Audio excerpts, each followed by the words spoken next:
Housing infrastructure was brought in there. We had a range of different businesses that began to locate in East London, which was really a very rundown area called an Objective 2 area. Certification, and I'm going to come back to the political and philosophical questions and the ideas of liberties and rights, but certification practically and logically for business would absolutely be a complete total nightmare. Aside from the fact it's pretty much logistically impossible to implement, the two-tier society where you have some people queuing up there, some queuing up there, the whole idea of, well, whether if you're a big pub and how do you do it with all your entrances, or if you're a nightclub, we've already seen in New York, land of the free, home of the brave, very sadly in New York, 60% of reduction in revenue in Manhattan because of the implementation of COVID certification. It's a terrible idea, it will have a big impact on businesses, and I do think that we need to let our local MPs know about this, right? There's the question, it's not just an abstract, it's not just, there's a question of freedom, but there's a question of the practical consequences of all this in our daily lives and what it's going to mean. Here's an example of where we're talking about everyone being together, stakeholders. Regardless of our political positions and views or anything, the important thing is to bring everyone together.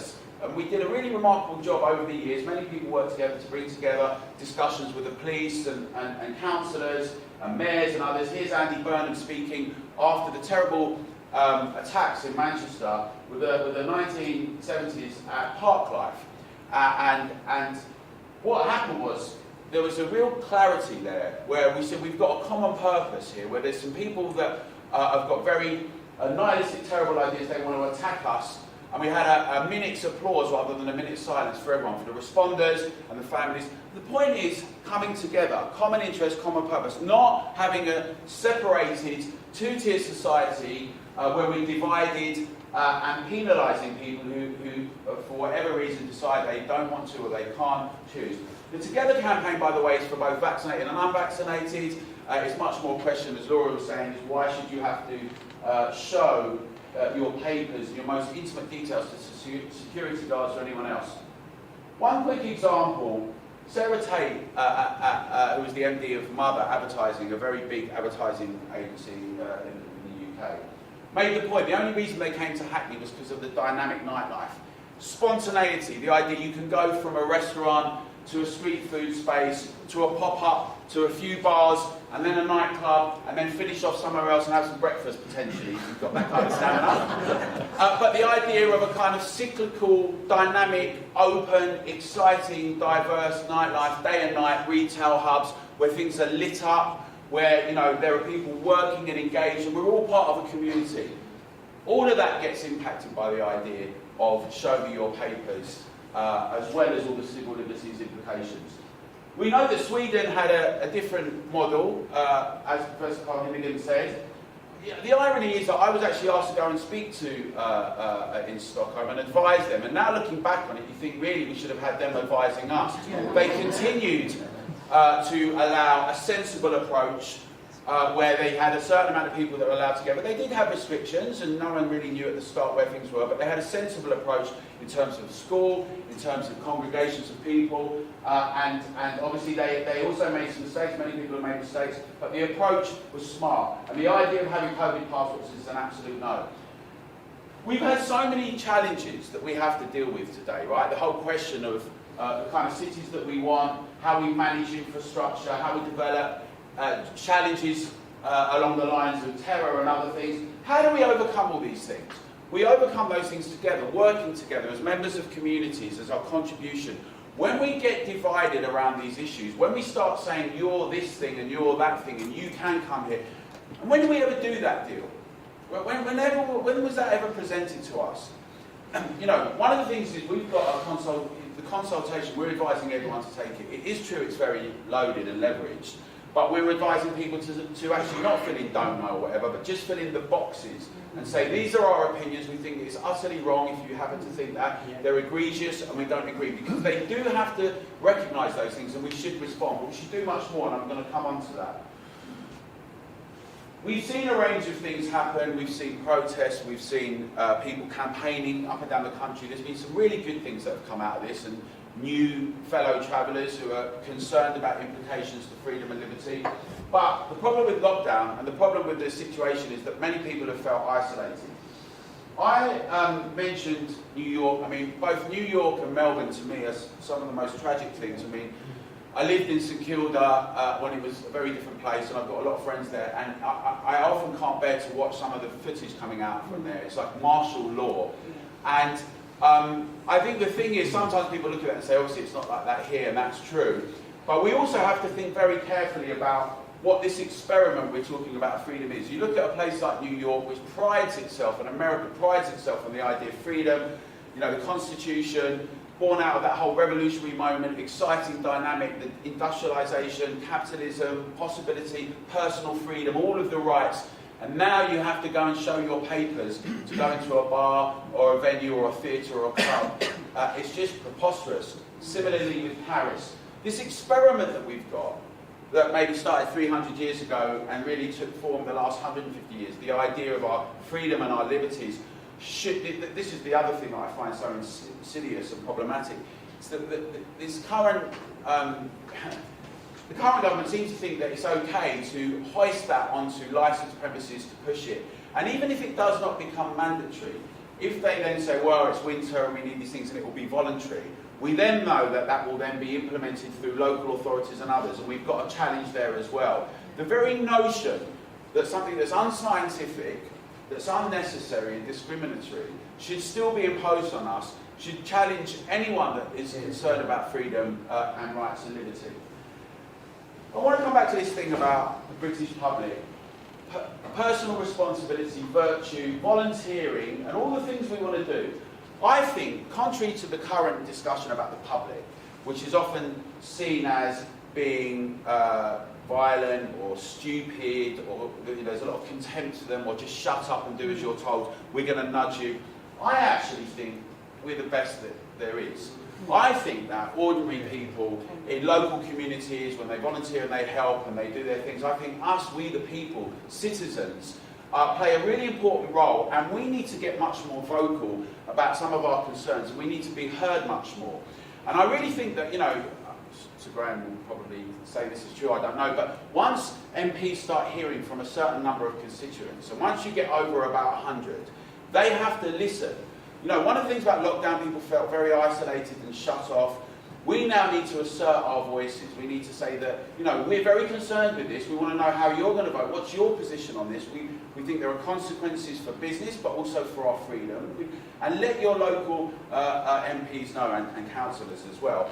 But also I'd invite everyone to go a step further and actually get friends and neighbours and work colleagues to sign the Together Declaration, to also get the letter sent, to do the consultation, but to start doing some work yourselves. Get involved and be active in terms of saying you don't want to see these things happen. I think that a dynamic and exciting public, as opposed to a shutdown one, is the way that we can put a lot of pressure on leaders to hear what we're saying and to steer in the direction we want to go. And I think I'll leave it at that. Thank you.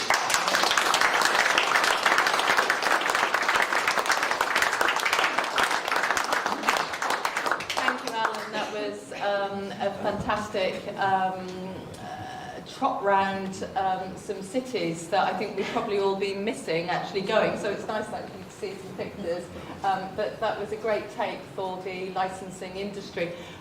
We do have to finish at 12:30. I promised the Bruges group that.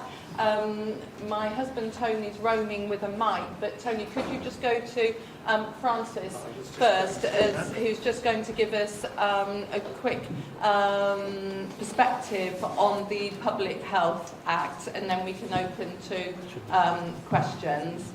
Yeah, thank you. Dinah suggested this. It's not directly on vaccine passports, but it seems to me it's important that this seems to be one of the very few meetings, not even in the programme, that is discussing the elephant in the room from the last 18 months. It's quite extraordinary that the so-called Conservative Party can eviscerate that debate about that issue, and it really needs to be discussed.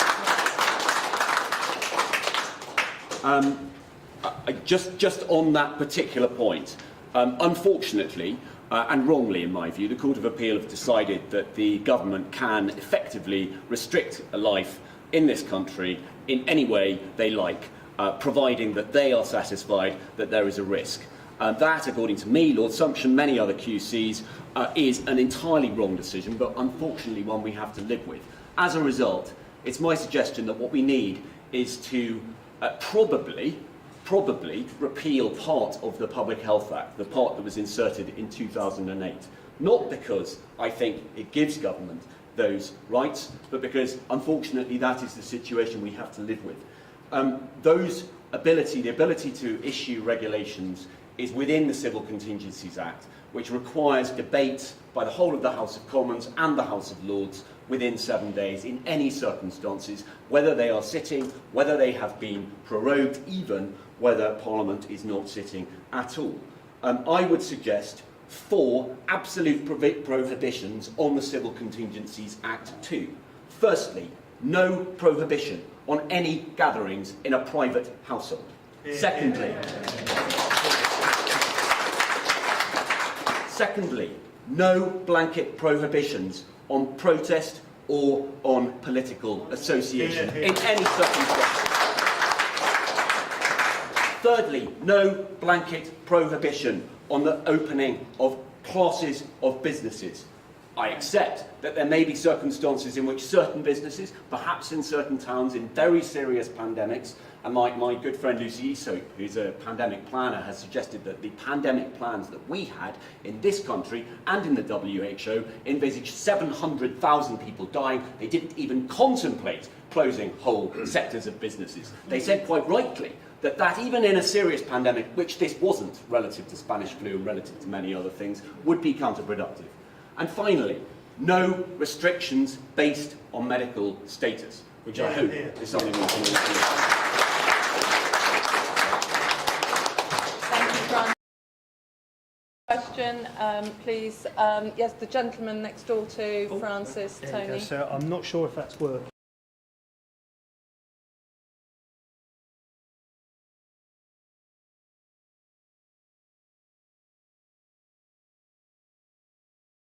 Blood test before she was vaccinated. She's 24. She was immune, so therefore at some stage. My daughter was immune, so at some stage she had come into contact with the virus and had developed immunity. If she has immunity, why would she need the vaccine? And if she has immunity, why would she need a vaccine? Why a passport? Surely, immunity, a natural immunity, has got better than vaccination. Then I have a couple of concerns. The first is regarding the health service. Now we've got Sally Javid saying that if you have not had been vaccinated twice, you cannot work in the health service or in the care home. Now that to me is entirely wrong, and it sends a signal to the rest of the industry.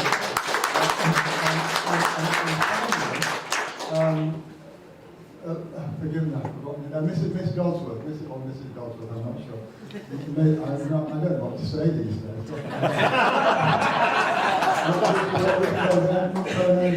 However, my concern, a further concern in the light of what you have said, there are, it seems to me, any number of circumstances where the government can decide that the risk is so great that we have to have a lockdown. For example, a so-called climate emergency.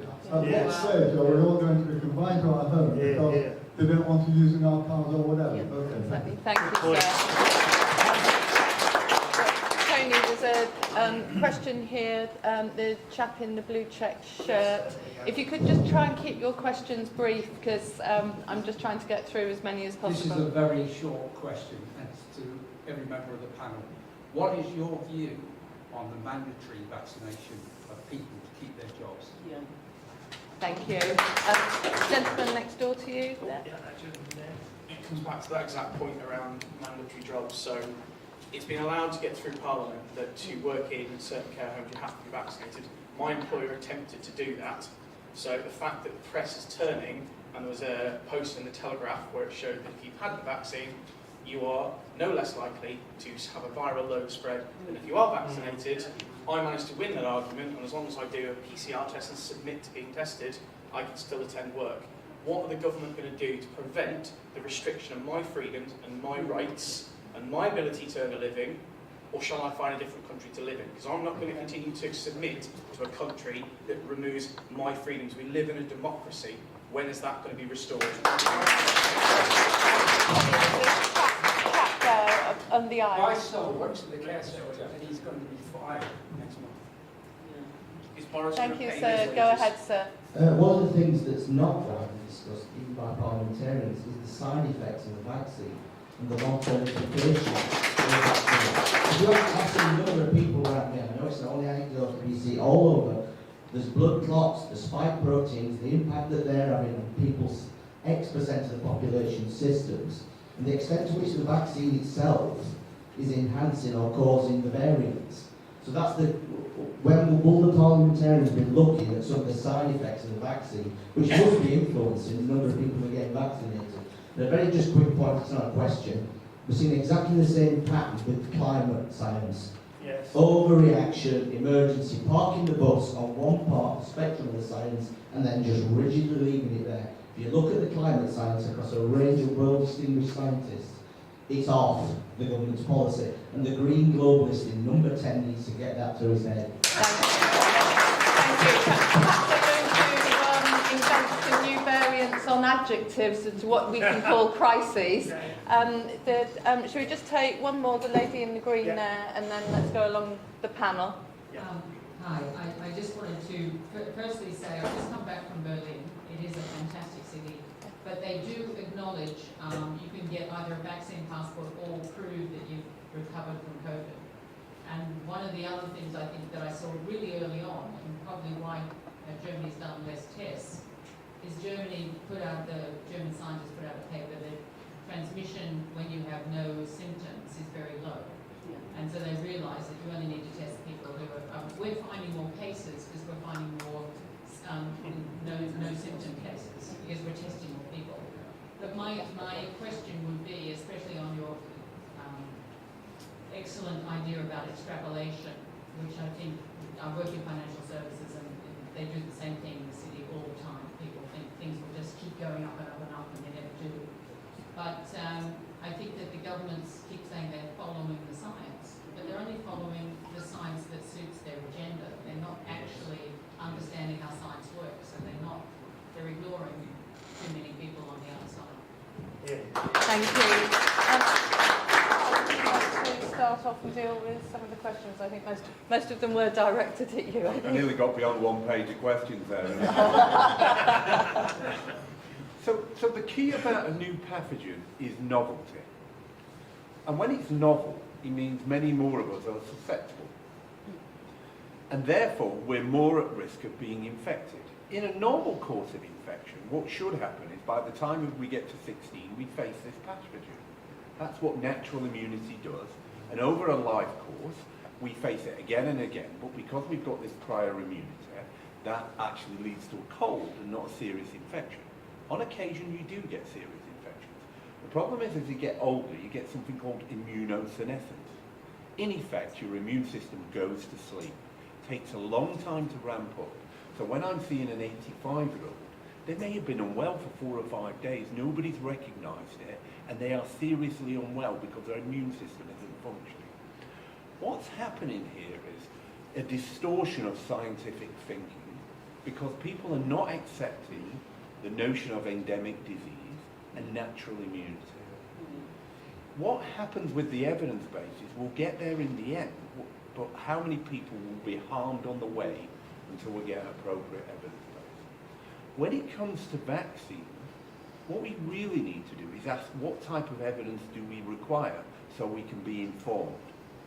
So for instance, if you look at the children's study, it's published in the New England Journal of Medicine, a randomized controlled trial, it only has 8 weeks of follow-up. Is that sufficient for us to understand the medium to long-term consequences? You have to ask questions to this.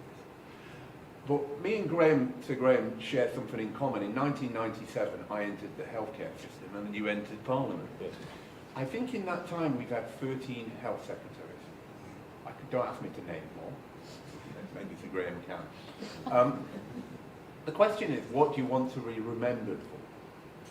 And that's what the current health secretary should be. I'd be thinking of my legacy if I put myself to mandated vaccines to forcing people to have that in the workplace. Because we know what the last health secretary is remembered for.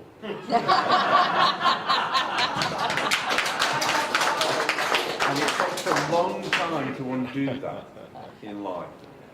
Just look at the decisions like Tony Blair made, very important decisions. Here's what should happen. If we are going to have such serious issues, they should go to the public and be discussed and have our opinion, just like Brexit, to say, is this the path we want? Thank you. About the side effects of vaccines, what your thoughts are on that, or the COVID vaccine? Yeah, so this is a wide-ranging issue. So I think it comes back to, let's start with civil liberties and bodily integrity. We all have the ability for self-determination about any intervention we face. When you come to see me, it's about consent, informing about benefits and the harms. All intervention have benefits and harms. And you have the right to go about your life and decide not to have a treatment as prescribed. Now, many people might do that when they come to the end of their life. Because they just go, look, I'm dying. I'm happy. I'm about quality, not quantity anymore. It's completely right for somebody who may have 3 or 6 months left in their life to say, I don't refuse this because it's not in my best interest. It's okay for all of us should have that ability to do that. Now, what it comes down to is an evidence base. So we don't need mandated vaccines for MMR. We don't need them for polio because people look at it and go, I'll make a decision. Yes. So if we don't need it for diseases that have much more severe consequences for younger people particularly, then why should we do it in this case? So I think you're right about we have to have an evidence base that's open and transparent. That is not the case. And I'll come back to what I think the problem is the current health secretary has only been in job for a few weeks. So what he relies on is the advice he's given. That advice is now lacking clinical input that can reflect uncertainties. He wants to create certainties when there are far more uncertainties out there. And I spend a lot of time with young trainees saying, how do you deal with uncertainty? How do you make sure you don't send every person you see into hospital? Because you're panicking. Because that's what you do when you're inexperienced. We have far too many advisors who have no clinical expertise whatsoever informing the current health secretary. That should, in effect, that needs to change. Thank you. Sorry, I'm just conscious we are really running short of time. So if I could just ask Sir Graham, Laura and then Alan just to sort of wrap up from the questions in 1 or 2 sentences, that would be brilliant. Thank you. First, I'll do my best in a few sentences. First, I mean, the gentleman there who was asking about the vaccine side effects, I find this quite chilling because what many people in the media and some in other parts of public life try to do is claim that there simply aren't any. Well, we know that there are. We know that there was a young lady who worked for the BBC who died, and the coroner said that was why.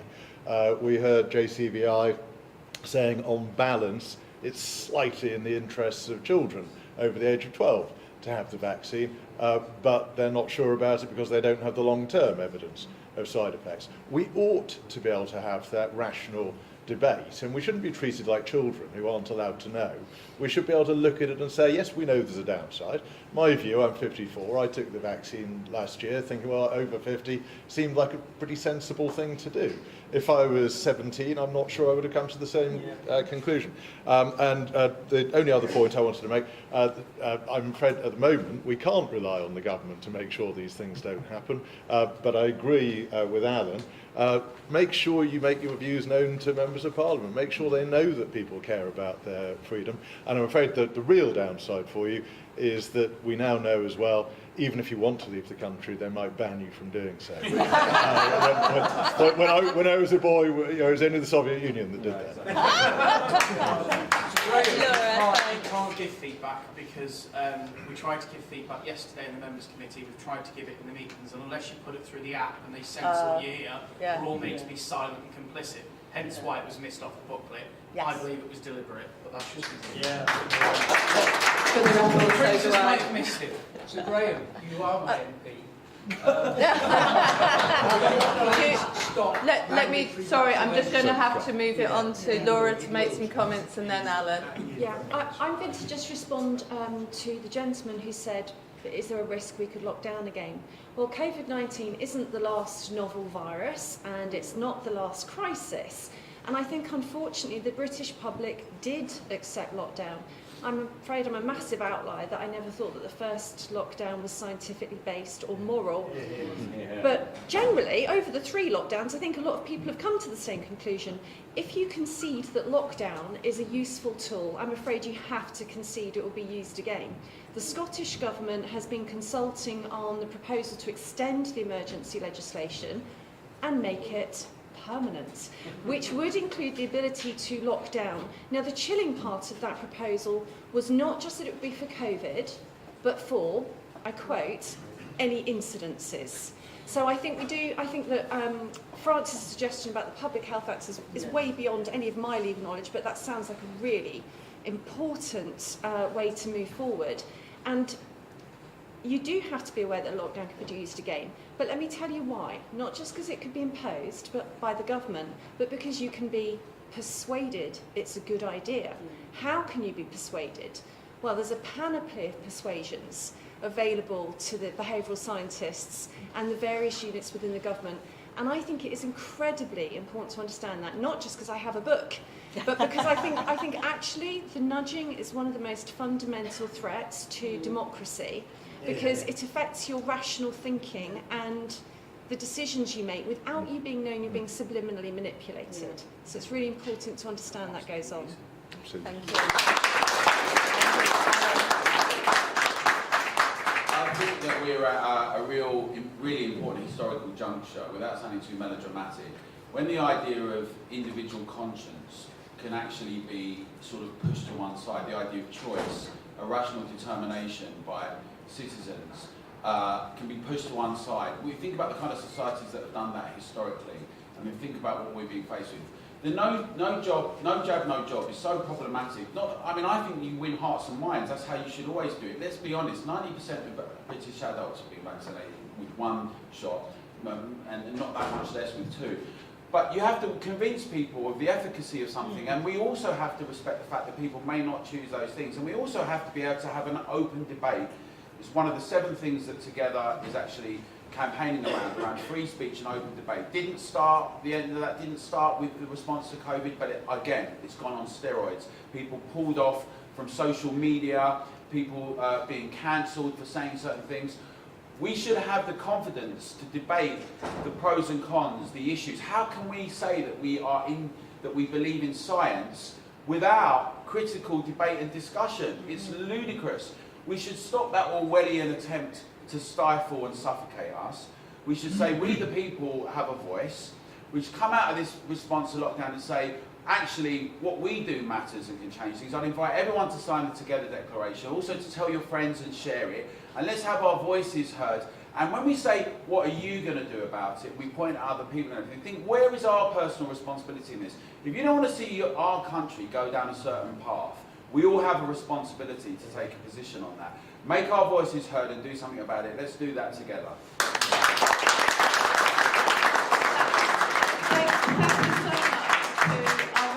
Panel, you've all had a completely different perspective, so it has been really insightful, I think, and I hope that everyone else has found it just so.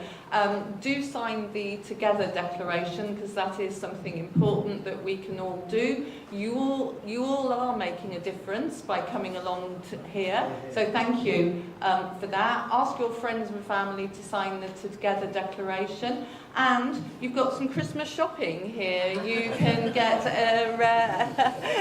a state of fear. Spread the message. So please do. Thank you, everyone. And thank you very much to the Bruges Group and to Robert Olds. Thank you so much.